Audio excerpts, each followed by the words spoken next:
乡亲大家平安，今仔日是新历的8月11日，旧历的6月22日，礼拜二。新闻的头一条，这个电影生命关头的剧情真实来发生。台北的艋舺昨暝9点外，警方要来查一台行机可疑的货车，但是这个驾驶是直接来冲撞到路检点，沿途来批车，批20公里远，批到十字交流道卡，佮正向冲撞警车，所落来人落车，车但利用走的走甲无看影。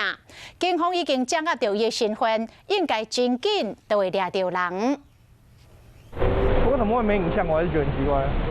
原警伫艋舺伫临检，想要到这台小货车。直接就驶过，原警赶紧呼叫警员甲围捕。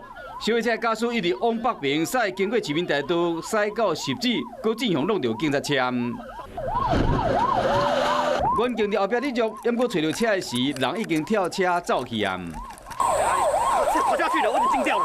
代志发生伫昨暝9点外，警方伫宽和南路2段甲和平西路3路这边伫路检，想要到这台小货车继续临检，准备弄过，驶到国道3号十字交流道甲新台5线的交流道口，总共呢驶20公里，被包围各路警察车帮来做走。